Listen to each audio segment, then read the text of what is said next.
juga kita ucapkan salawat dan salam kepada junjungan kita Nabi besar Muhammad SAW yang telah menyampaikan risalahnya kepada kita. Yang terhormat Bapak Jarja Syahian, Ketua Umum Arkindo. Yang terhormat Bapak Ibu semua undangan yang dapat saya sebutkan namanya satu persatu. Sebelumnya saya ucapkan terima kasih kepada Bapak Ibu yang hadir dan meluangkan waktu dalam acara pada hari ini walaupun melalui Zoom meeting. Pada hari ini dalam rangka kegiatan Focus Group Discussion DPP Arkindo, kami selaku panitia penyelenggara acara pada hari ini yang akan mengusung dengan tema pekerjaan interior dalam gedung yang akan disampaikan oleh narasumber dan akan dilanjutkan dengan sesi tanya jawab oleh para peserta dan anggota Arkindo yang dibawakan oleh moderator. Dan kami sampaikan juga bahwa yang hadir dalam acara Focus Group Discussion ini sekitar kurang lebih 34 peserta.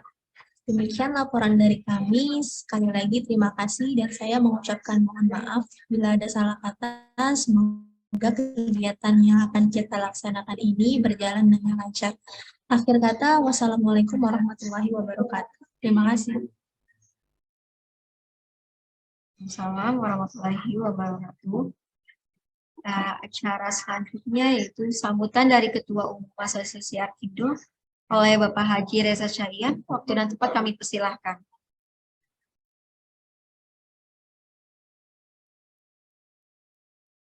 Yang saya hormati narasumber kita, Insinyur Veno, yang saya hormati teman-teman dari seluruh Indonesia, teman-teman perwakilan dari PT dan CP, anggota Arkindo seluruh Indonesia. Assalamualaikum warahmatullahi wabarakatuh. Pertama-tama marilah kita panjatkan puji syukur kepada Allah Subhanahu wa taala. Pada hari ini kita berkumpul bersama dalam keadaan sehat walaupun melalui Zoom meeting. Kegiatan ini adalah kegiatan yang ke-6. Saya sangat berterima kasih kepada sahabat-sahabat dan teman-teman saya masih terus mendampingi dan mengikuti acara FGD Arkindo pada siang hari ini. Tapi LPJK mungkin berhalangan atau kita menunggu setelah nanti pemaparan narasumber, ya. Jadi untuk itu saya berharap teman-teman tetap mengikuti acara ini dengan sampai selesai. Saya atas nama Dewan Pimpinan Pusat mohon maaf jika ada kata-kata yang salah dari saya, dan pada acara ini mungkin banyak kekurangannya. Jadi mohon dibukakan pintu maaf yang sebesar-besarnya. Hanya itu. Wassalamualaikum warahmatullahi wabarakatuh. Dan selanjutnya saya buka. Baik, Waalaikumsalam warahmatullahi wabarakatuh. Acara ini. Terima kasih untuk Bapak Haji Reza Syahian. Acara selanjutnya yaitu kita akan memasuki acara inti, yaitu pemaparan materi oleh narasumber kita Bapak Veno Chandri STMC, sekaligus diskusi dan tanya jawab yang dipandu oleh moderator Saudara Bapak Edo. Waktu dan tempat kami persilahkan.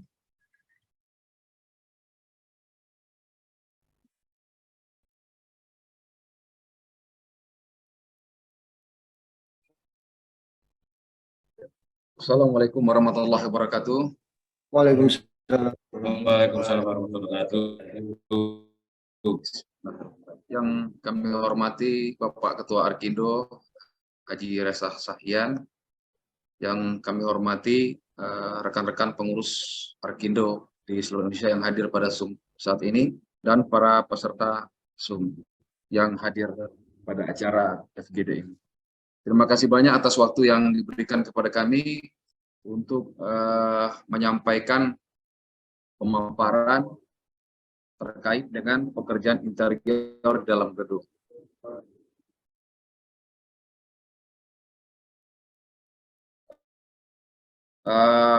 Kita mulai.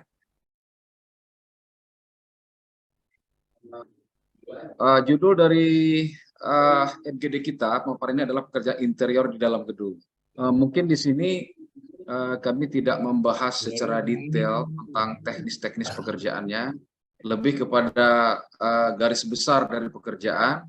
Nanti untuk detailnya mungkin kita bisa adakan di tanya jawab. Belajar. Ini bagian min. Baik, pekerjaan interior secara umum. Kita bahas dulu pekerjaan interior secara umum ya. Pekerjaan interior merupakan lingkup dari kegiatan pekerjaan bangunan yang meliputi plafon, lantai, pengecatan, furniture, lighting, dan aksesoris-aksesoris lainnya yang berada di dalam ruangan bangunan. Kemudian selanjutnya pekerjaan interior merupakan hal yang berkaitan dengan perencanaan, penataan ruang-ruang yang ada di dalam bangunan dibentuk untuk menjadi sebuah tatanan fisik dalam rangka memenuhi kebutuhan dasar sebagai penyedia sarana dan kegiatan. Kemudian pekerjaan interior mampu menutupi setiap kekurangan pada sebuah bangunan sehingga tetap memenuhi standar fungsi dan estetika. Jadi pekerjaan interior ini secara estetiknya mampu menutup kekurangan-kekurangan pada bangunan seperti dinding, mungkin ada kolom atau yang tidak simetris, bisa ditutupi dengan interior. Itu salah satu manfaat dari interior. Kemudian pekerjaan interior menggabungkan fungsi kegunaan dari estetika dan keselamatan untuk setiap proyek bangunan, melingkupi sebuah rancangan yang mencakup furniture, warna, dan pencahayaan dalam ruang besar atau kecil agar tetap terlihat menarik dan nyaman. Selanjutnya, pekerjaan interior juga merupakan bagian dari pekerjaan bangunan. Ini berdasarkan Undang-Undang Jasa Konstruksi ya, karena masih masuk ke dalam pekerjaan bangunan gedung. Sampai saat ini masuk ke dalam pekerjaan bangunan gedung. Walaupun sebenarnya interior ini lebih mengarah kepada seni ya, lebih kepada seni. Karena mereka pengerjaannya ini bersifat setelah bangunan induk selesai, finishing selesai, konstruksi selesai, baru interior bisa dikerjakan. Kemudian pekerjaan interior ini juga harus disesuaikan dengan konsep bangunan, fungsi serta estetiknya, sehingga ruangan bisa memberikan pengaruh di dalam aktivitas yang dilakukan. Konsep interior harus disesuaikan dengan peruntukan. Jadi kalau ruangan kantor tentu harus dibuat disesuaikan dengan kebutuhan untuk kantor ya, ada administrasi di dalam, ada transaksi dan segala macamnya. Kemudian pekerjaan interior juga harus mampu mengelaborasi seluruh komponen yang ada dalam ruangan bangunan sehingga mampu masuk konsep tata ruang yang apik. Jadi interior ini merupakan solusi di dalam menyelesaikan masalah-masalah dari kekurangan bangunan. Jadi interior ini harus mengikuti, harus bisa menyesuaikan dengan existing yang ada pada bangunan tersebut. Kemudian juga bangunan harus dikerjakan berdasarkan fungsi dan masing-masing. Kemudian ada komponen-komponen yang ada dalam interior gedung. Salah satunya mungkin kita sudah lantai. Lantai yang merupakan bidang bawah pada sebuah ruangan sebagai penyangga aktivitas interior dan furniture yang ada. Lantai harus terstruktur. Karena lantai memikul beban yang ada di atasnya termasuk beban hidup, beban mati. Beban mati ya seperti furniture ini termasuk beban mati. Kemudian ada dinding yang merupakan struktur vertikal yang digunakan untuk membatasi area ruangan dan merupakan elemen dari arsitektur. Secara tradisional, dinding telah berfungsi sebagai struktur pemikul lantai atas permukaan tanah, langit-langit, dan atap. Dinding merupakan elemen utama yang tidak bisa dipisahkan dari pekerjaan interior bangunan. Kemudian ada plafon. Plafon merupakan elemen penting juga dalam desain interior. Plafon memberikan perlindungan fisik, psikologis untuk semua yang ada di bawahnya. Plafon ini memainkan peran visual yang sangat penting dalam interior terkait dengan dimensi dan vertikalnya. Kemudian ada jendela. Jendela juga merupakan elemen dari desain arsitektur dan interior yang menghubungkan secara visual dan fisik satu ruang ke ruang yang lain. Dan juga merupakan sumber dari pencahayaan terhadap ruangan yang masuk sebagai pencahayaannya. Kemudian ada komponen pintu. Pintu selain akses masuk, merupakan juga pengendali dari ruangan. Dari pandangan dari satu ruangan ke ruangan berikutnya. Dan juga merupakan salah satu jalur atau sumber cahaya, suara, udara. Selanjutnya ada yang paling penting di dalam komponen interior adalah perabot. Perabot ini menduduki peringkat terbanyak ya untuk interior. Karena dia hampir ada di dalam seluruh ruangan.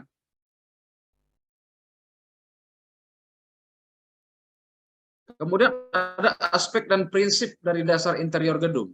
Pertama, geometri atau ukuran. Nah, ini merupakan hal yang sangat penting ya, yang berkaitan dengan interior, karena ini sangat berpengaruh kepada rancangan atau desain yang akan dibuat.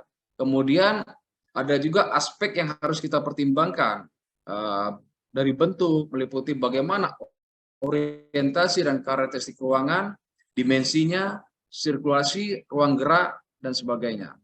Kemudian material atau bahan yang akan kita gunakan. Ini memiliki peranan penting dalam rancangan interior dan sangat berpengaruh terhadap tampilan atau visualisasi pada ruangan. Ada beberapa komponen yang harus kita perhatikan dari bahan yang kita aplikasikan pada elemen-elemen pembentuk seperti keramik, parkit, kayu, kemudian teksturnya, pola atau alur yang dapat dirasakan. Nah, penentuan material ini harus disesuaikan dengan peruntukan ruangan. Mungkin kalau ruangan yang seperti ballroom, ya, ruang-ruang utama, ya mungkin tidak bisa kita menggunakan dengan lantai kasar. Kira-kira seperti itulah, harus menggunakan granit atau marmer. Kemudian pencahayaan. Pencahayaan juga tidak kalah penting di dalam interior desain bangunan. Intensitas cahaya juga ditentukan oleh jenis kegiatan yang ada pada ruang tersebut. Contohnya ruang kerja dengan penerangan yang harus cukup, ruang tidur dengan lampu, agar bisa memberikan kenyamanan. Kemudian ada suhu dan suhu udara ruangan. Walaupun suhu udara selalu konstan, namun kontrol area juga dapat membantu dalam pembentukan zona level kenyamanan. Keadaan suhu normal kita, manusia adalah berkisar kurang lebih 24 derajat Celcius. Dengan kesesuaian temperatur ruangan, dengan kebutuhan suhu tubuh manusia akan memberikan dampak positif bagi seorang dalam aktivitas dalam ruangan. Jadi faktor suhu udara dan ruangan ini merupakan faktor yang harus dipertimbangkan dalam pekerjaan proyek interior. Karena sebagus apapun interiornya, kalau suhunya tidak bisa terkontrol, maka tidak ada timbul kenyamanan. Karena interior itu lebih berfokus kepada kenyamanan yang di dalam, kenyamanan penghuninya.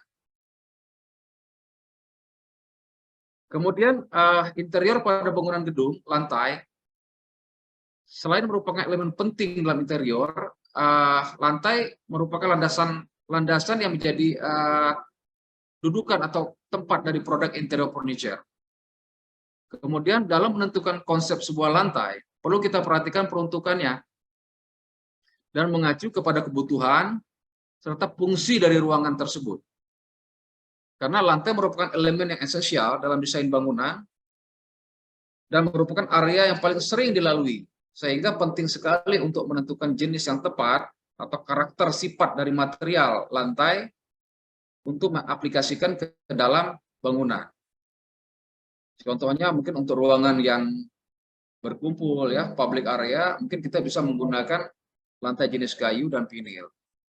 Karena lantai jenis kayu dan vinil ini cenderung memberikan suasana yang berbeda, lebih hangat.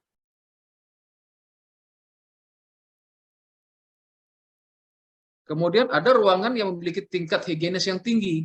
Ini seperti di ruang operasi, ya, ruang operasi di rumah sakit. Ini biasa di rumah sakit. Mungkin kita semua sudah tahu, biasa menggunakan vinil, ya, vinil antibakteri. Jadi perlu sekali menentukan spesifikasi material terhadap ruangan apa yang akan kita gunakan. Kemudian rumah-rumah, mungkin hotel, apartemen, rumah-rumah mewah, maka yang paling cocok adalah menggunakan lantai marmer atau lantai granit. Karena kesan yang ditimbulkan oleh lantai marmer dan granit akan berbeda dengan lantai keramik. Kemudian lantai juga sangat berpengaruh kepada suasana psikologis dari penghuni di dalamnya, kenyamanan terutama ya. Karena kenyamanan akan menstimulan dari penghuni ya terhadap ruangan-ruangan yang lainnya. Kemudian ada dinding. Dinding interior adalah dinding yang terletak di bagian dalam suatu bangunan. Jadi di dalam bangunan dinding itu masuk ke dalam ranah interior. Karena interior sebenarnya adalah segala sesuatu yang berada di dalam bangunan itu adalah masuk ke dalam interior. Dinding-dinding ada dinding permanen, dinding yang bersifat tetap dan tidak berubah. Ini yang dinding yang biasa kita buat ya untuk pembatas ruangan yang di mungkin antara sekat kamar dengan kamar, di kamar mandi kita biasa untuk dinding permanen. Kemudian ada non permanen, ini lebih kepada dinding yang benar-benar pure interior, seperti partisi, pembatas ruangan yang sifatnya tidak hanya fungsi, tetapi di sini ada estetikanya juga yang berperan di sini. Semi permanen biasa seperti dinding-dinding yang campuran ya, dinding kayu dengan dinding beton yang biasa dibuat di tempat-tempat yang fasilitas public area biasanya seperti itu. Jadi secara keseluruhan fungsi dari dinding interior adalah pertama, selain memisahkan antar ruangan ada dalam bangunan, juga membagi interior bangunan menjadi ruang pribadi dan ruang umum. Kemudian menahan konstruksi bangunan bagian atas, meredam kebisingan dan cahaya yang berlebih. Menahan radiasi yang berbahaya, menyediakan fungsi media penyimpanan, dan yang paling penting mendukung nilai keindahan bangunan secara estetika. Kemudian plafon. Plafon merupakan rangkaian dari elemen-elemen yang ada dalam pekerjaan interior bangunan. Merupakan elemen non-struktural pada suatu bangunan, bisa juga disebut langit-langit. Dia juga berfungsi sebagai pemberi batas ketinggian suatu ruangan, selain sebagai isolator juga mencegah panas dingin agar tidak masuk ke dalam ruangan atau bangunan, termasuk juga sebagai peredam suara. Kemudian untuk model dan desain dari plafon, kembali lagi harus disesuaikan dengan peruntukannya, peruntukan bangunan. Kita menyesuaikan dengan fungsi dan kebutuhan ruangannya untuk apa kita gunakan. Disinilah fungsi dan estetikanya juga harus dimainkan. Jenis-jenis plafon, salah satunya mungkin plafon gipsum, yang bahan material terbuat dari kapur. Ini banyak juga digunakan di apartemen, di gedung. Cuman untuk material ini tidak cocok digunakan untuk kamar mandi, karena dia bersifat lembab ya, gampang lembab. Karena kamar mandi kan lembab ya ininya, jadi gampang rusak. Kemudian ada plafon kalsibor. Plafon ini lebih sering digunakan di kantor-kantor karena lebih mudah aplikasinya ya. Jadi kalau ada kerusakan dia per kotak-kotak gitu, tinggal dibuka, diganti. Jadi perawatannya sangat mudah sekali. Ini biasa digunakan di bank-bank ya, atau di kantor-kantor pemerintah, masih banyak sekarang yang digunakan. Terus ada plafon dari kayu lembar sering.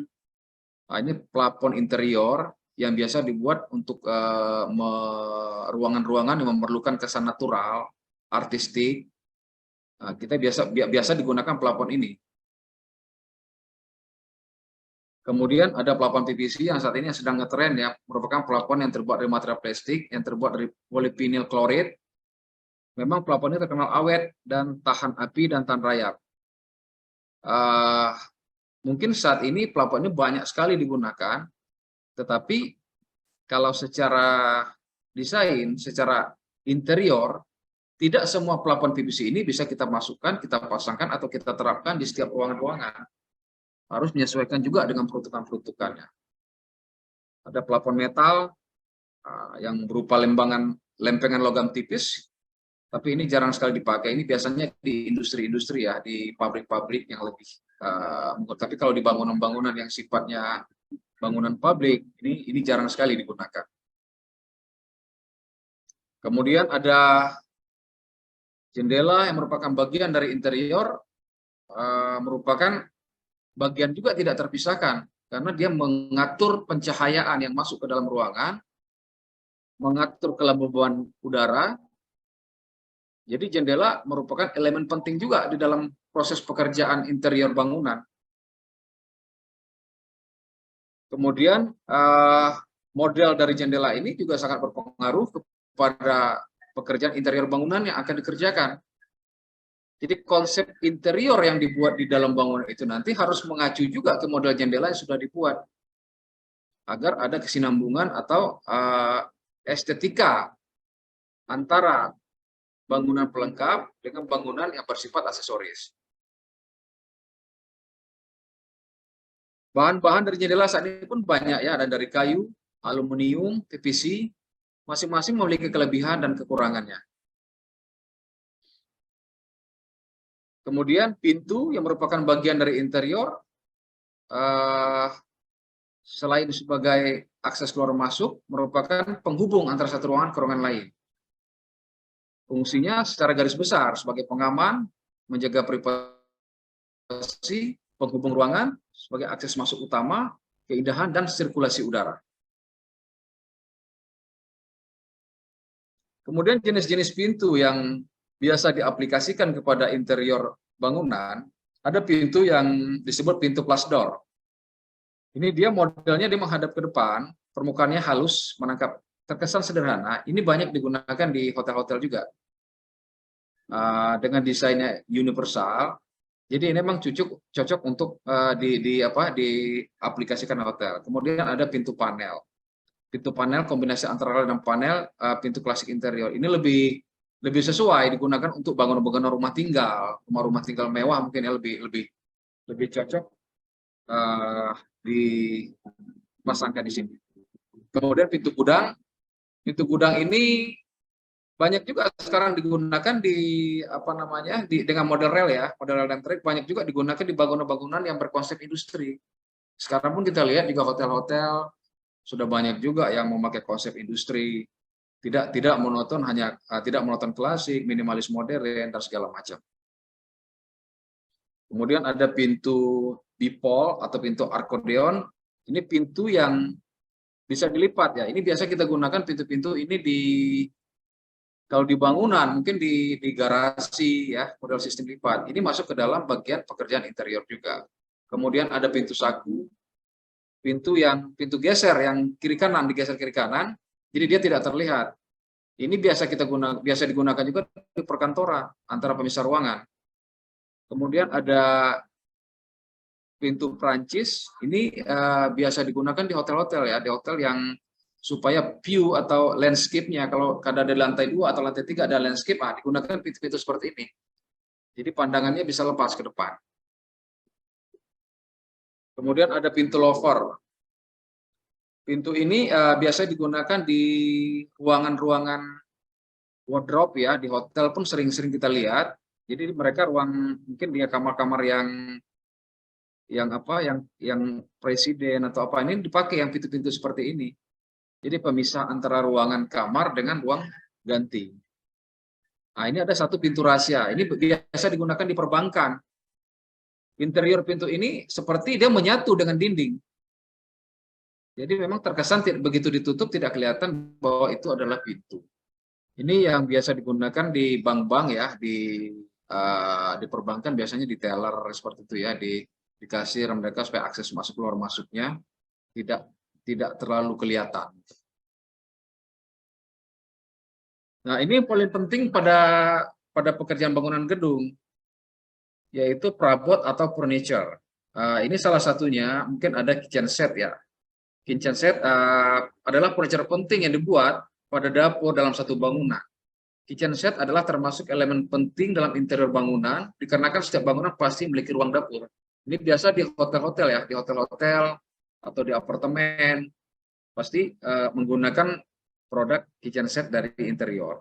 Kemudian ada kamar set. Kamar set ini juga yang terdiri dari lemari, tempat tidur, nakas. Ini juga biasa di hotel-hotel, di apartemen.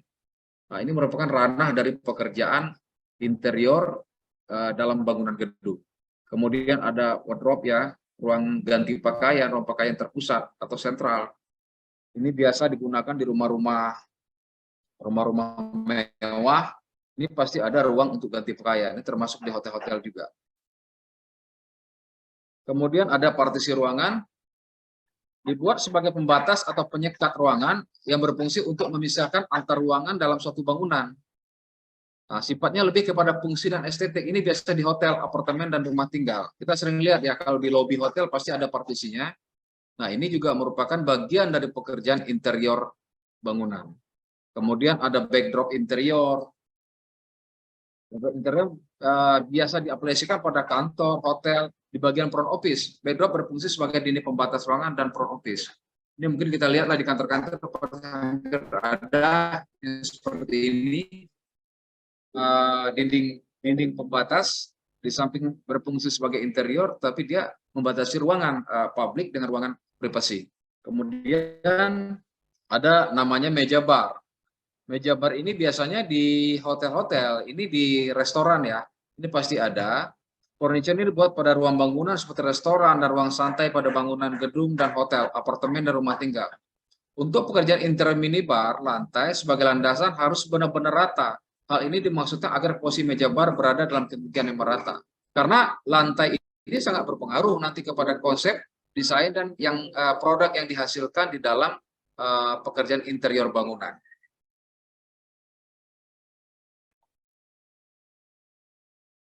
Kemudian kesimpulan dari pemaparan ini adalah satu, pekerjaan interior pada bangunan dilakukan setelah pekerjaan struktur dan finishing selesai dikerjakan. Jadi interior tidak bisa dikerjakan pada saat pekerjaan yang lain sedang berjalan, seperti pekerjaan finishing, pengacian misalnya, apalagi pekerjaan struktur. Jadi pekerjaan interior adalah benar-benar pekerjaan paling akhir setelah bangunan, struktur, dan finishing selesai dikerjakan. Kemudian pekerjaan interior pada bangunan juga harus disesuaikan dengan existing ruangan dengan tetap memperhatikan fungsi dan estetika. Jadi konsep interior pada bangunan harus bisa menyesuaikan dengan kondisi bangunan yang ada tanpa merusak bangunan yang ada. Jadi existingnya itu harus benar-benar diperhatikan konsep seperti apa yang paling sesuai untuk pekerjaan interior pada bangunannya. Kemudian penggunaan serta pemilihan material harus disesuaikan dengan konsep dan kebutuhan ruangan, sehingga lebih mendukung aktivitas penghuninya. Mungkin pada ruangan-ruangan yang contohnya tidak ruang-ruang dapur tadi saya sampaikan, jangan digunakan model lantai yang kasar, yang licin, karena berarti berpengaruh kepada keselamatan dan keamanan. Atau sebaliknya, di ruang-ruang public area seperti ruang front office, kita tidak bisa menggunakan lantai-lantai yang kasar karena pasti merusak estetikanya. Jadi ini penting sekali memperhatikan kebutuhan ruangan, lalu memposisikan dia dan memastikan material apa yang paling cocok dan sesuai sehingga fungsi didapat dan estetika juga bisa dipertahankan. Kemudian desain interior pada gedung harus tetap memperhatikan kenyamanan dan keamanan bagi penggunanya.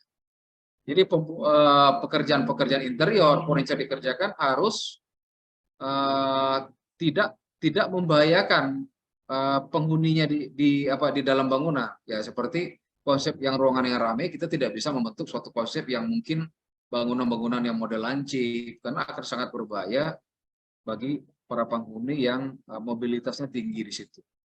Kemudian proses pekerjaan interior pada gedung diawali dengan survei lokasi, melihat existing yang ada, kemudian masuk kepada tahap proses desain, dan baru proses produksi. Biasanya untuk proses produksi pekerjaan interior bangunan, bisa juga dilakukan di lokasi, kalau memang bangunan itu kosong. Atau bisa juga dilakukan di workshop, tentu disesuaikan dengan kondisi lapangan.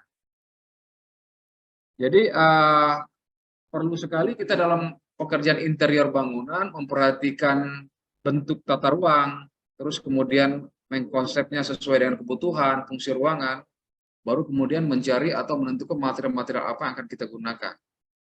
Sehingga ruangan tetap memberikan kenyamanan kepada penghuninya.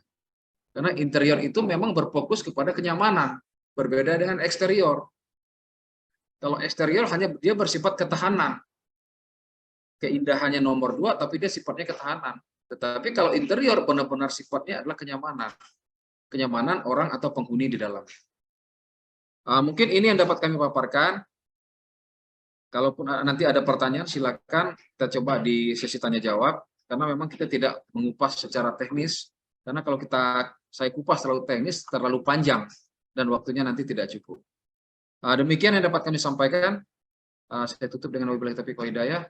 Wassalamualaikum warahmatullahi wabarakatuh. Terima kasih Mbak Desi.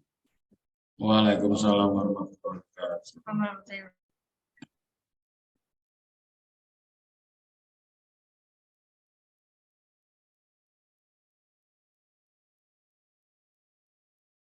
Kami kembalikan kepada moderator. Kalau memang ada yang mau ditanyakan atau dibahas, Ya. didiskusikan. Terima kasih buat Pak Veno yang telah memaparkan tema mengenai pekerjaan interior dalam gedung. Sebelum saya melanjutkan acara sesi tanya jawab, mungkin dikasih waktu sama saya itu 30 menit ya untuk teman-teman untuk semua bertanya.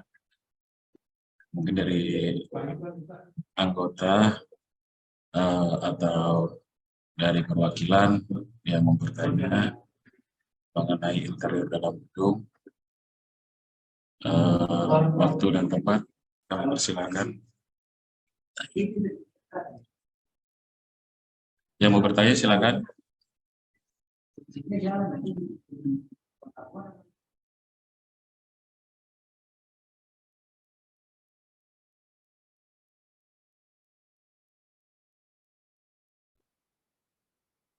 Assalamualaikum Ya, warahmatullahi buat teman-teman. Assalamualaikum. Dari mana Pak? Silakan. Dari Jawa Tengah. Dari Oh, Pak dari Udin. Jawa Tengah. Oh, Bapak itu ya, Bapak ganteng. Siapa? Silakan Pak. Pak Veno. Assalamualaikum Pak Veno. Waalaikumsalam warahmatullahi wabarakatuh, Pak. Iya, terima kasih atas penjabaran tentang interior ya, bangunan-bangunan gedung. Cuma ini secara umum, saya lebih ingin tahu untuk struktur atau interior di studio, Pak. Karena tadi belum dijelaskan belum ada ya materinya di sana. Untuk bangunan yang menggunakan peredam suara, itu kan sekarang banyak gedung-gedung seperti gereja atau studio atau apa namanya bangunan-bangunan komersial yang berkaitan dengan entertain dan sebagainya. Itu saya jujur aja belum bertemu dengan skema-skema yang harus dilakukan pada bangunan-bangunan yang dengan tipe gedung yang harus menggunakan peredam suara. Gitu Pak Veno, barangkali ada gambaran sedikit lah, paling enggak sebagai dasar. Matur nuwun. Assalamualaikum warahmatullahi wabarakatuh. Waalaikumsalam warahmatullahi wabarakatuh. Terima kasih Pak Binangun dari Jawa Tengah. Gimana Pak narasumber, mungkin Pak Veno mau langsung dijawab pertanyaannya? Ya, boleh. Siap. Ya, terima kasih Pak. Dengan Pak siapa tadi Pak? Mau Pak? Ini Binangun Corporation ya? Iya Pak. Ya, jadi memang gini Pak, sekarang memang banyak ya yang podcast, ruangan-ruangan yang memakai peredam. Jadi memang kalau secara peredam sendiri, yang benar-benar menjamin peredam sampai 100% sampai saat ini belum ada Pak. Ya. Paling maksimalnya kalau dapat 60% itu sudah hebat sebenarnya. Betul. Saya pernah mengerjakan studio juga ya, sering studio. Kita biasa menggunakan pertama kita tetap menggunakan gipsum. Ya, pertama jenis busa ya. Kemudian kita busa. Tetapi ya itu apapun jenis peredam yang kita gunakan, tidak ada yang bisa menjamin sampai 100%. Betul. Pasti masih, walaupun di celah-celah biasanya di celah-celah pintu itu masih keluar ya, suara itu masih tembus. Ya, jadi mungkin Mungkin gini, kalau memang peruntukannya untuk ruang yang kedap suara, mungkin dindingnya itu yang harus di apa ya, yang batu batanya harus satu bata, harus dikonsep dari awal Pak sebenarnya. Ya, Jadi lebih banyak sekarang, oh ruangan ini kita bikin ruangan podcast lah. Sebenarnya ruangan itu tidak peruntukan untuk peredam suara, jadi memang tidak bisa maksimal. oh, Jadi gitu. hampir sama Pak dengan ruang-ruang ini ya, ruang-ruang yang apa namanya, ruang radiolog gitu ya, yang butuh Ya. penanganan yang khusus. Oh iya, betul. Kalau itu ya Ya. betul. Harus menggunakan Ya. aluminium ya Pak kalau untuk Ya, bangunan timah rumah ya, sakit. sejenis itu Iya, gitu timah. ya. Ya. Betul, Jadi betul. memang sampai saat ini memang saya belum menemukan juga Pak peredam yang benar-benar kedap suara tuh, saya masih cari juga. Iya, kadang suara dari dalam keluar nggak begitu dengar. Tapi kendala suara dari luar kadang masuk ke dalam. Itu biasanya perkara repotnya di atap ya. Karena atap kan kita juga harus menggunakan apa namanya penyedot ruangan. Kan itu juga mempengaruhi, penyedot harus langsung apa namanya ke atap. Jadi itu yang susahnya Pak. Jadi ya sementara ini saya belum ketemu skema yang itu. Sementara ada masukan katanya peredam tidak boleh nempel langsung ke tembok, tapi harus ada semacam space untuk. Oh iya, Ya, betul Pak. Betul betul Pak. itu Jadi ya. ya betul. Kita harus biasanya bisa pakai ya. Kalau mau yang agak ringan ya mungkin holo bisa. Halo Holo ya, gipsum kita halo. pakai bisa. Nggak terlalu tebal Jadi ya memang Pak ya. jadi nanti kita buat rangka dulu, rangkanya di dalam. Ya, Ya, seperti rangka plafon. Nanti baru ya, kita masukkan sesuai dengan ukurannya masing-masing gitu ya. Nah, iya, terus iya. jangan lupa plafon pun harus kita pasang peredamnya juga. Nah itu Ini sudah kita pasang peredam, plafon tidak kita pasang peredam, akhirnya dia tembus. tembus betul. Iya apalagi ada itu ya Pak, ada penyedot ruangan itu juga ya. Ya, exhaust fan itu ya. Exhaust Apalagi fan yang ya. ruangan-ruangan yang ngerokok, nah itu tidak akan pernah bisa kedap suara seperti itu. Aduh, saya penasaran itu kalau di apa namanya gelap-gelap itu pakainya apa, pengen nanya tapi Nah, belum ada, mudah-mudahan. memang belum ada apa namanya, produsen, belum ada pabrik yang berani menjamin bahwa produk mereka kedap suara 100%. Ya. Belum ada. Semua rata-rata paling ya sekitar 60% lah. 60% lah ya. Itu aja udah 60% bagus lah. sebenarnya ya. Betul. Iya. Celah-celah pintu juga pengaruh ya, Pak. Oke, terima kasih. Pak Ya, Feno. Iya, matur nuwun. Assalamualaikum. Waalaikumsalam warahmatullahi wabarakatuh. Ya, terima kasih buat Pak Feno yang sudah menjelaskan. Mungkin buat peserta yang lain, mungkin dari perwakilan Sultan, Pak Dirman, silakan Pak, mengenai interior Pak.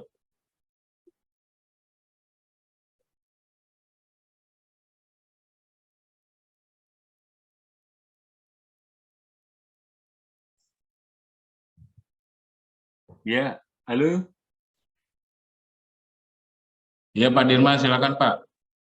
Oh, iya. Iya. Jadi apa namanya? Kami hanya menanyakan ini saja, Pak. Kalau menentukan interior ini, Pak, mungkin di beberapa konstruksi bangunan, apakah itu gedung ataukah mungkin kantor, kemudian mungkin bangunan-bangunan lain seperti kafe dan sebagainya, Pak, itu bagaimana Pak menentukan kriteria anunya, Pak? Apa namanya? Kecuali bentuk, model, kemudian jenis-jenis bahan materialnya, Pak. Jadi mungkin mohon bisa Pak kriteria antara menentukan interior di bangunan kantor, kemudian bangunan hotel, kemudian mungkin bangunan kafe dan sebagainya, Pak. Mungkin mohon bisa dijelaskan, mungkin model yang cocok dengan material yang cocok seperti apa, Pak, kira-kira. Demikian, Pak. Terima kasih. Baik, Pak. Terima kasih, Pak. Langsung saya jawab, Pak Edo. Ya, silakan Pak Feno langsung dijawab. Ya, jadi memang untuk menentukan kriteria atau model dari interior memang harus menyesuaikan dengan kondisinya existing di lapangan, seperti di hotel. Kalau di hotel cenderung yang digunakan adalah finishingnya seperti HPL ya, terus ada cat duku. Karena memang bahan-bahan ini yang lebih kuat itu di ruangan ber AC. Jadi ini harus diperhatikan juga Pak, ruangan ber-AC itu tidak bisa kita gunakan materi-materi yang sifatnya apa ya, lembab gitu ya, seperti itu. Jadi mungkin di hotel kita bisa gunakan HPL untuk finishingnya, bahannya macam-macam. Kalau untuk bahan dasar bisa sekarang ada multiflex, ada juga yang pakai boards ya. Tapi kalau untuk ketahanan multiflex lebih kuat atau kayu. Kalau untuk seperti restoran atau kafe, ini harus material yang tahan cuaca. Mungkin bisa digunakan, mungkin kafe yang kafe outdoor lah ya, kafe outdoor berarti kan dia kena apa? Cuaca hujan, panas, itu bisa digunakan yang kayu-kayu yang memang tahan, yang kuat, yang tahan dengan cuaca. Finishing pun digunakan nanti ya bisa dipilih, bisa dengan menggunakan cat standar lah ya. Kalau untuk yang di luar itu dia tidak bisa kita gunakan melamik karena dia tidak tahan cuaca. Terus bisa juga kita gunakan material-material besi. Sekarang kan banyak Pak konsep-konsep kafe sekarang, kafe model industri sekarang kan banyak itu. Ada yang model konsep apa namanya, natural, yang bermain konsep kayu gitu kan. Nah ini balik lagi tergantung kebutuhan kita juga.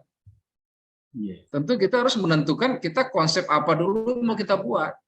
Oh, kita mau buat konsep yang bernuansakan alam, berarti kita bermain bahan-bahannya alam. Di situ ada kayu, ada batu alam, ada apa namanya, tanaman-tanaman pelengkap, ya seperti itu Pak. Tetapi kalau kita ingin menggunakan, kita menggunakan yang model industri, berarti kita bermain di baja gitu ya, rangka baja nanti itunya. Nanti kita lengkapi lagi ya, industri berarti lebih kepada apa ini, berarti banyak bermain besi.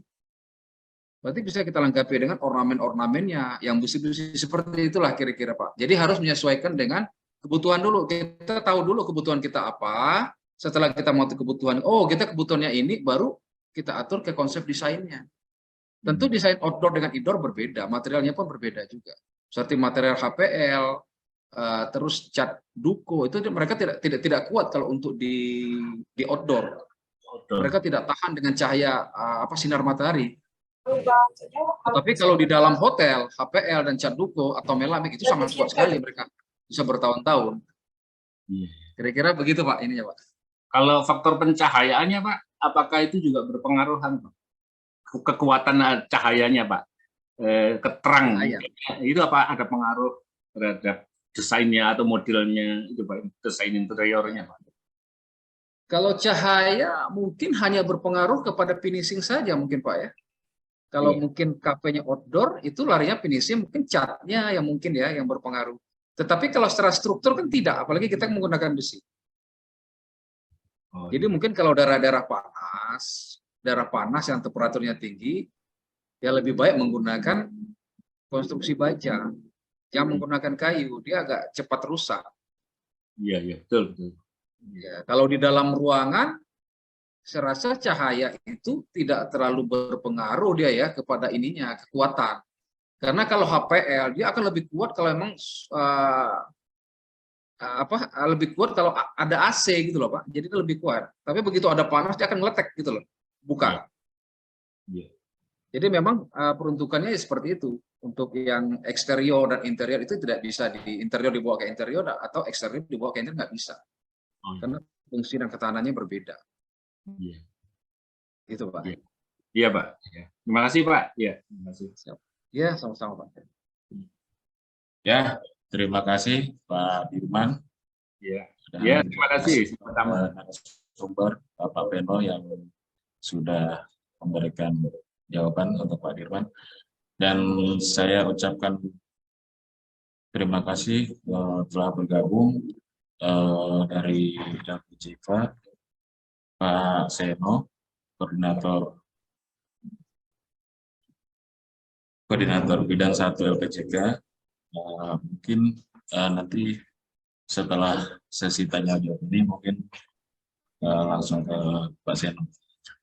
Mungkin ada tambahan pertanyaan untuk mengenai interior dalam gedung buat peserta?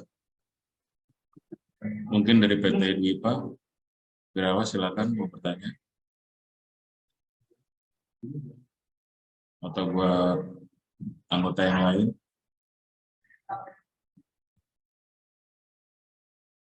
Halo, Ya, ya Pak, dari mana Pak? dari Sumatera Barat. Oh iya Pak, siap. Dari Sumatera Barat Pak, Ya, silakan. pertanyaan saya Pak, ini Yurizal dari Sumatera Barat, dari Pak Peno Fendi, mengenai pekerjaan interior tadi Pak. Ya, siapa?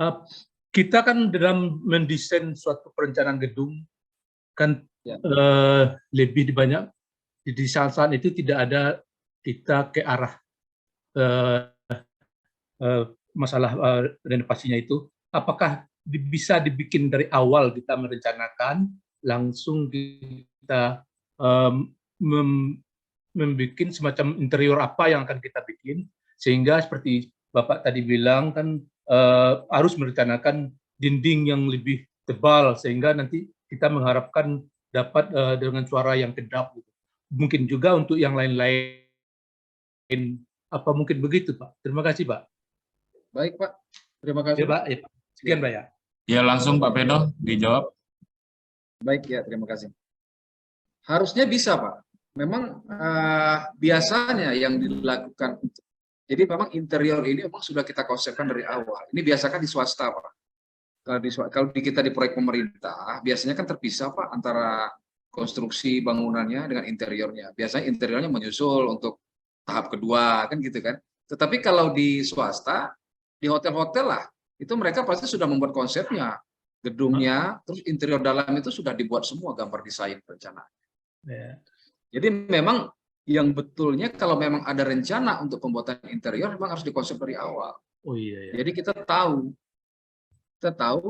posisi-posisi di mana yang akan kita letakkan interior. Kadang banyak yang jadi persoalan itu memang interior menyusul di akhir setelah bangunan selesai. Akhirnya kita mendesain. Ya.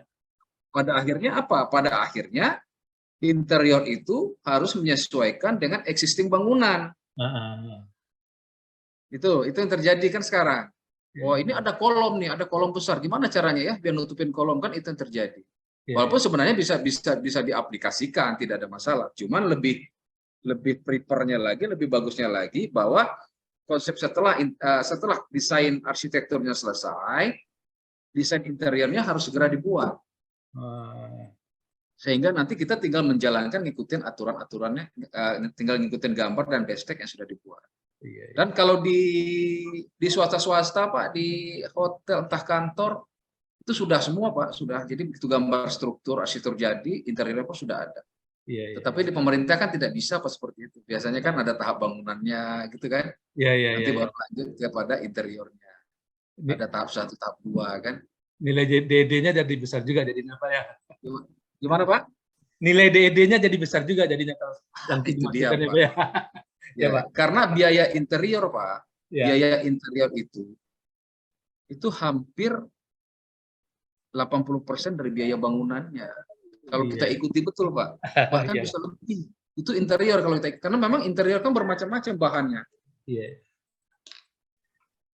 Seperti itu Pak, kira-kira. Oke Pak, terima kasih Pak. Baik Pak.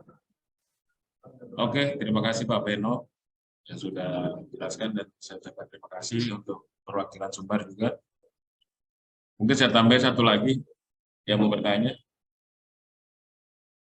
Masih ada waktu.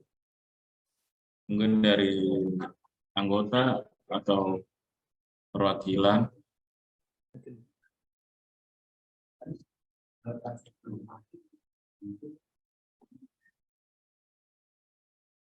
Silakan buat para anggota dan peserta yang mau bertanya mengenai interior dalam gedung. Masih ada waktu sebelum acara saya lanjutkan ke susunan berikutnya.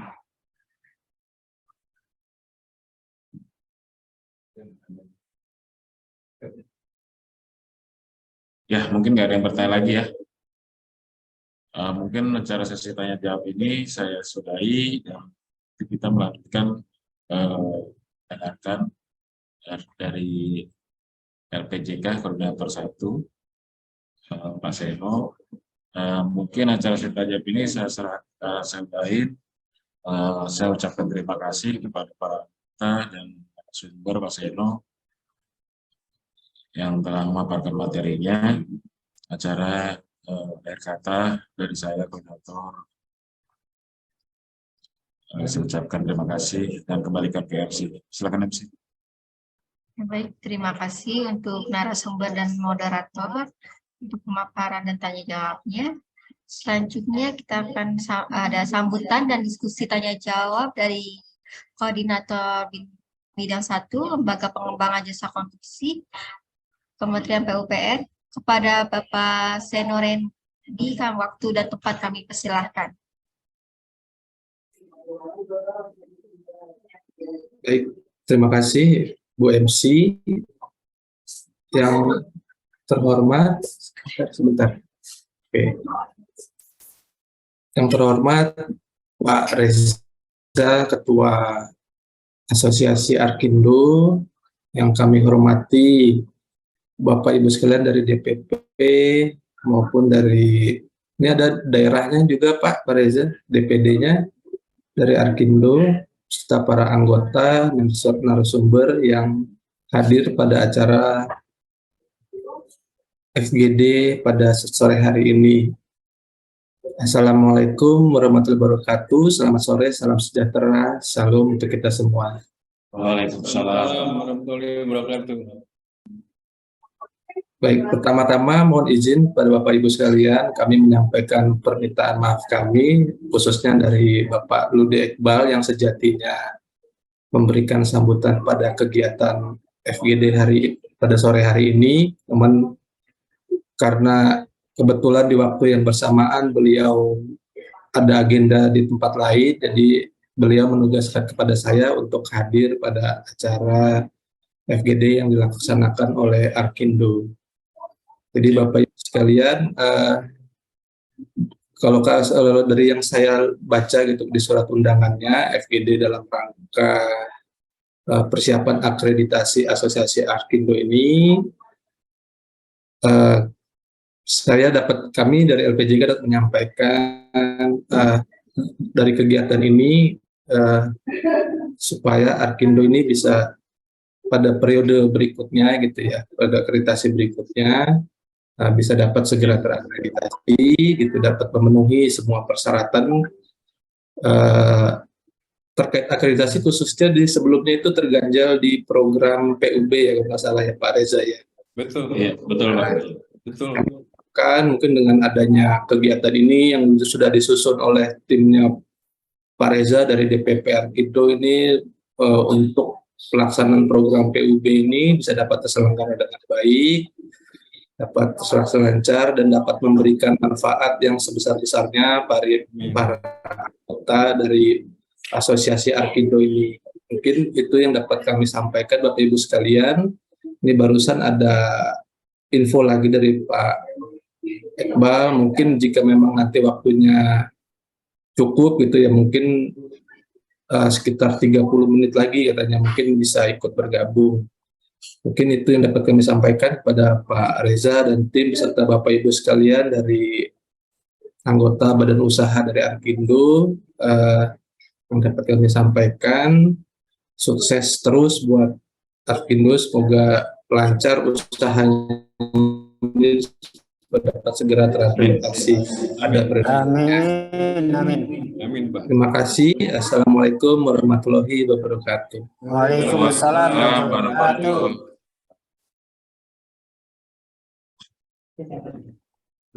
Udah nggak bisa kan? Baik, terima kasih untuk Pak Seno. Selanjutnya yang ingin tanya jawab, dipersilahkan. Ya, yang ingin ngobrol, diskusi dengan Pak Seno, silakan. Dari Pak Reza mungkin ada untuk diskusi dengan. Ya, terima kasih kepada MC. Saya mau diskusi aja nih sama Pak Seno. Kemarin kan kita yang periode kedua itu tinggal sudah ada berapa sih? 6 Pak. Kalau kita jalanin lagi ini juga kan 6 berarti 12, tinggal satu lagi yang kita rencanakan jadi 13. Itu nggak apa-apa kan itu Pak, kalau jumlahnya 13 kan yang diminta di SE-nya LPJK 12 ya. Kalau kita laksanain 13, nggak apa-apa ya Pak? Betul Pak, nggak apa-apa Pak, malah makin banyak kan makin bagus. Nih izin berarti kita langsung diskusi aja, diskusi. Selesai jawab aja. Pak Iqbal kan kalau memang udah nggak Diskusi, bisa Pak. diskusi ya udah cukup sama Pak Seno kan udah. Diskusi Pak. Dan tadi saya udah ngomong sama Pak Iqbal nggak apa-apa, yang penting kan diskusinya jalan gitu. Iya Pak Reza, betul sekali Pak. Jadi memang syarat akreditasi itu kan untuk kegiatan pemberdayaan pada anggota ini atau PUB ya kalau bahasanya untuk di asosiasi badan usaha itu minimum itu kan Pak 6 kegiatan per tahun selama 2 tahun gitu, berarti 12. Nah itu setahu saya di aturan yang sudah ada, jadi itu minimal Pak. Jadi misalnya 6 satu periode dan 6 lagi di periode yang kedua gitu ya, itu memenuhi dengan skor yang minimal Pak, minimal 2, kan itu scoringnya 2. Nah kalau lebih malah lebih bagus Pak, jadi kalau di antara itu 12, misalnya 13 sampai 15 ini itu skornya jadi 3 gitu Pak, skornya. Di atas itu bisa jadi 4 gitu Pak, nilai maksimal. Jadi 6 itu syarat minimal Pak, jadi kalau lebih banyak itu justru lebih bagus Pak. Jadi skornya itu bisa maksimal dan ada kemungkinan karena saya kebetulan selama periode akreditasi ini tidak memegang asosiasi badan usaha gitu, misalnya ada skor yang di penilaian lain misalkan di Satpras gitulah ya, yang nilainya kecil gitu kan, bisa dibantu di PUB kalau misalnya lebih besar gitu, sehingga ketika nanti di total nilainya sesuai passing grade yang ada itu bisa di atas passing grade Pak. Gitu. Ya, terima kasih Pak. Ya. Ya, baik. Terima kasih untuk Pak. Ya. Selanjutnya yang ingin berdiskusi dengan Pak Seno, dipersilakan.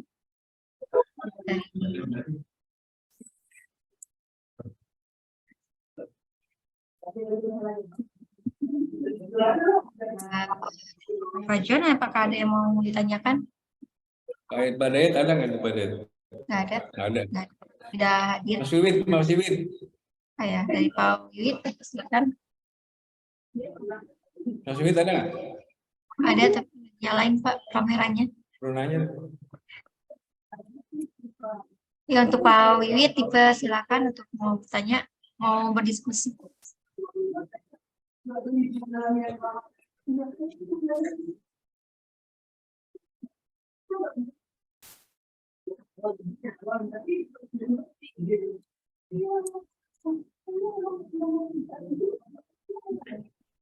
Iya, buat Pak Seno, saya mau bertanya Pak mengenai akreditasi nih.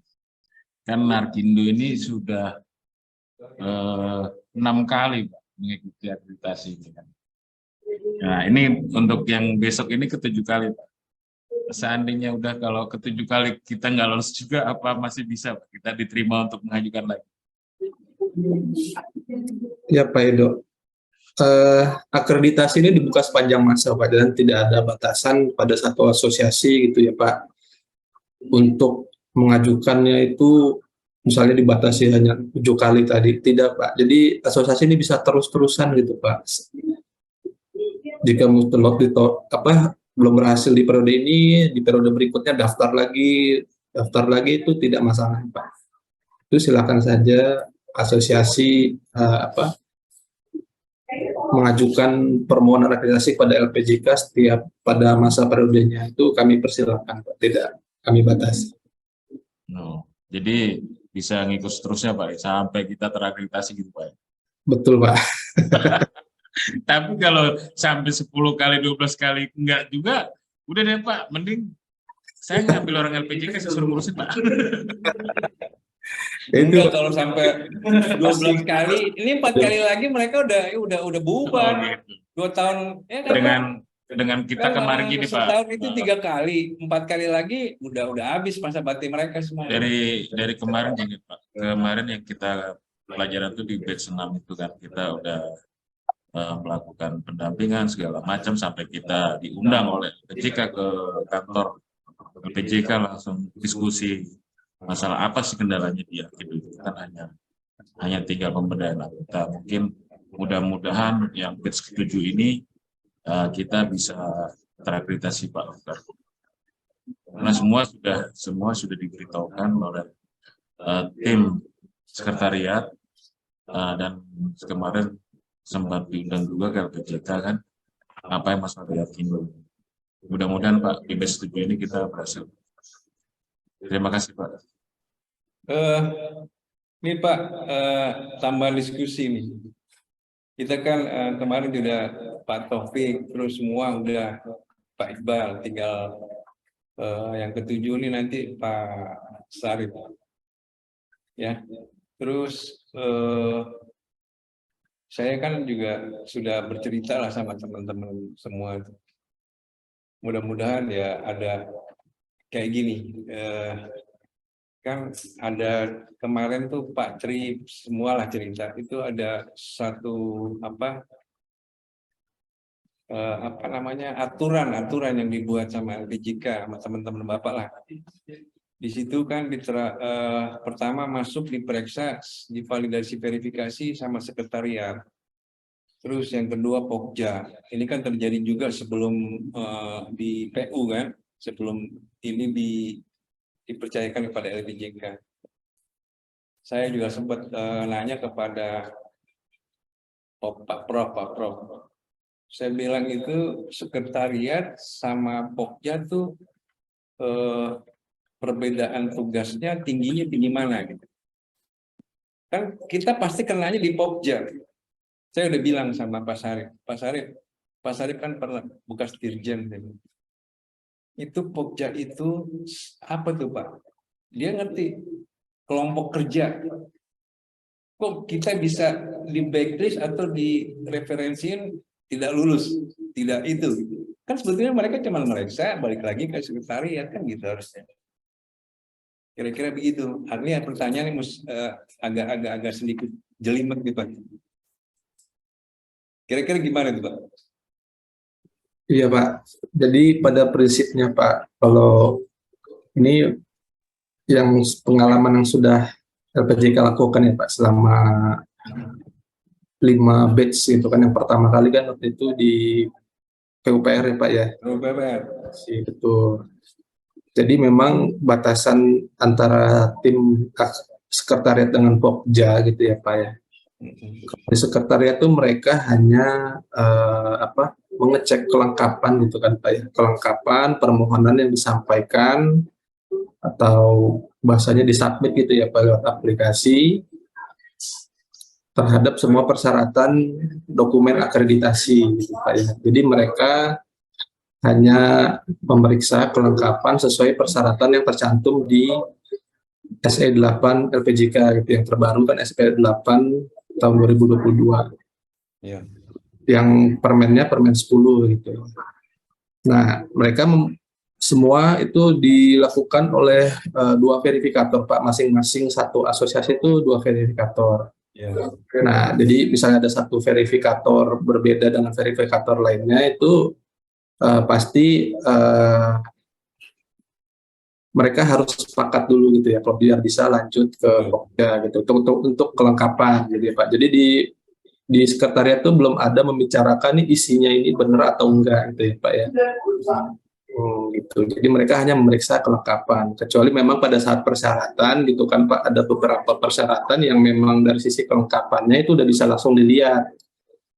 Misalnya dari dokumen ketika menyampaikan surat permohonan, fakta integritas dan sebagainya, itu yang berupa surat harus tanda tangan elektronik gitu kan ya. Walaupun lengkap ada suratnya tapi belum tanda tangan elektronik kan bisa kelihatan oleh sekretariat gitu ya Pak, tanpa harus terverifikasi Pokja. Nah itu sekretariat udah bisa meriksa di situ Pak.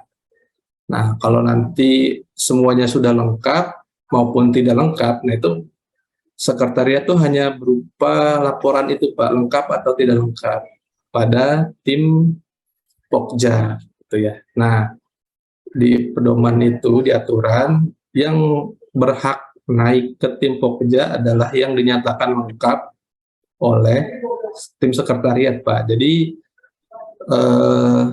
yang persyaratan tidak lengkap nih Pokja tidak akan melakukan penilaian, gitu, Pak. Jadi hanya yang lengkap saja. Nah, ini beberapa pengalaman gitu yang sudah lengkap, ini baru nanti isi dokumennya satu persatu divalidasi, Pak, oleh tim Pokja. Nah, validasi ini berupa apa? Berupa kebenaran gitu ya, kebenaran dan kevalidan dari suatu dokumen persyaratan gitu. Misalnya terkait akte pendirian gitu ya, atau legalitas bentuk dari suatu asosiasi, itu yang benar-benar sudah masuk sampai ke validasinya itu ada di tim Pokja, Pak. Jadi bedanya di situ. Kalau di tim sekretariat hanya ngelihat dokumen, misalnya di persyaratan ada perlu akte sama pengesahan dari Kumham, mereka ngelihat itu ada, ya udah mereka akan menyatakan itu lengkap gitu tanpa melihat isinya ini benar atau tidak gitu ya. Nah, itu nanti di Pokja yang akan mengecekkan kebenaran data itu, Pak. Oke, jadi kan kemarin kalau menurut waktu saya klarifikasi sama Pak Tri, itu Arkindo sudah di Pokja, sudah direkomendasiin sama sekretariat, nah, cuman ada beberapa hal yang harus dilengkapi. Jadi Pokja yang menentukan ya, Pak? Betul, Pak. Pokja itu benar-benar menentukan. Jadi walaupun semua validasinya sudah selesai oleh Pokja pun, begitu nanti keluar skor pun belum tentu terakreditasi gitu, Pak. Semuanya valid. Karena gitu. ada penilaian lagi ya, Pak ya?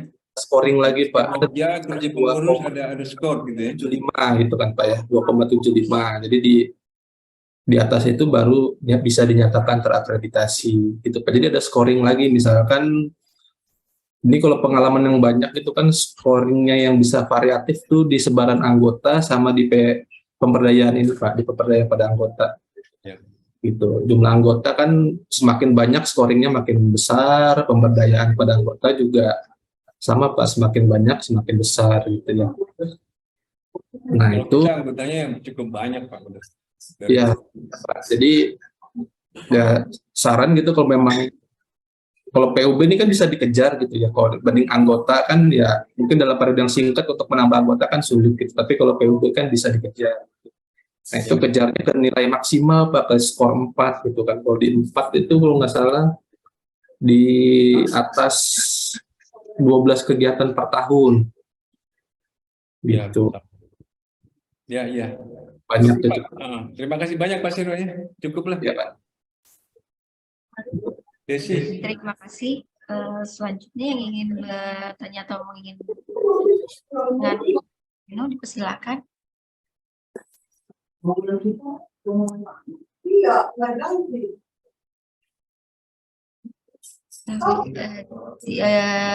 Apakah ada yang masih mau bertanya dan diskusi? Jika tidak ada, kita akhiri ya, Pak ya.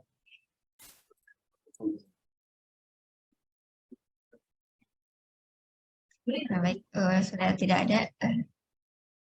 Kita akan berfoto bersama sebelum kita mengakhiri acara. Untuk Bapak Ibu dimohon untuk menyalakan kameranya terlebih dahulu. Kita akan foto 1, 2, 3. 1,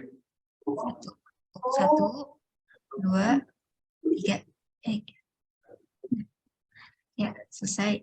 Baik, terima kasih untuk Pak Seno telah menyempatkan hadir di acara kami, di FGD kami ya Pak. Terima kasih banyak. Terima kasih Pak Reza, Bapak-Bapak sekalian. Ya, terima kasih banyak Pak Seno ya. Terima kasih ya. Ya Pak, ini saya menyampaikan sedikit selain pedomannya, ternyata PUB untuk badan usaha tuh 10 kegiatan Pak per tahun, Pak, minimal. Itu. 10 berarti 13 sudah cukup. Oke. Pak, ya. Terima kasih banyak Pak Seno. Ya Pak. Kapan-kapan kita ketemu di LPJK ya. Ya, tempat Pak Iqbal. Terima kasih Bapak Ibu sekalian, terima kasih. Selamat Pak Iqbal ya. Ya, selamat sore. Sore. Ya, selamat sore Pak. Sore. Baik, terima kasih banyak kepada narasumber, moderator, serta Bapak Ibu, Ketua, Pengurus, dan anggota Arkindo yang telah menyimak acara dari awal sampai akhir. Semoga banyak ilmu yang didapatkan Dan saya mewakili panitia yang bertugas menyampaikan mohon maaf sebesar-besarnya apabila ada tutur kata yang kurang dikenal di hati Bapak atau Ibu. Sekian, mari kita tutup bersama acara kegiatan hari ini dengan bacaan hamdalah. Alhamdulillahirrahmanirrahim. Taufiq wal hidayah. Wassalamualaikum warahmatullahi wabarakatuh. Waalaikumsalam. Terima kasih Pak Seno. Waalaikumsalam warahmatullahi wabarakatuh. Terima kasih Pak. Terima kasih Terima Pak kasih Seno. banyak ya Pak Veno, Terima Pak kasih Seno. Pak Seno. Seno Peno. Bapak Ibu. Ya, baik Pak.